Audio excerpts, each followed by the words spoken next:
Hi everybody, Ian Bremmer here around your world. In 180 seconds, I have your questions on my phone lined up and ready to go. Trump arraigned again.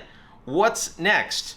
I guess what's next is more cases. At the end of the day, I still think that the January 6th case, as well as the efforts to overturn the election outcome in Georgia, are substantively more serious, at least in terms of what they will mean for people that do or don't decide to vote for Trump in a general election, assuming he gets the nomination, than how he mishandled classified documents and then lied to people around it, especially because he doesn't really have a motive aside from the fact that he's a child and thinks that he should have access to these documents. But the key point here is that we've got a justice overseeing the case that was appointed by Trump and will certainly be very, very favorable towards every delay the Trump lawyers want. So this is going to make lots of headlines, but is not going to move until after the nomination, probably not until after elections. So again, it's a crazy thing to say, but he's more likely to get the nomination on the back of all this news than not.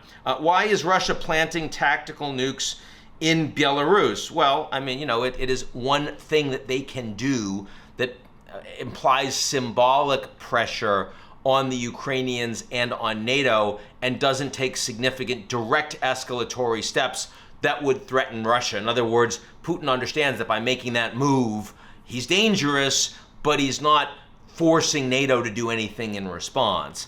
Also, keep in mind, NATO's been escalating quite significantly over the past months, irrespective of Russia right now. So, I think that the Belarus issue is kind of a canard.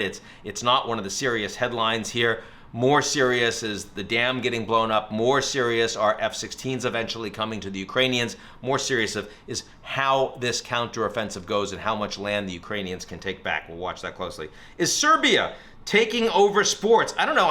I thought Norway was for the beginning of the week last week, especially when Ruud looked like he was going to take that first set at the French Open. But no, now with Djokic and Djokovic, it's true. We've got two big Serbs, and they're both very big Serbs. There's no question. I wouldn't say the Serbs are taking over sports. I'd say congrats for a couple of big wins. It was I watched the French Open. It was cool to watch, and congratulations for someone who's been politically a little crazy but plays tennis like nobody's business.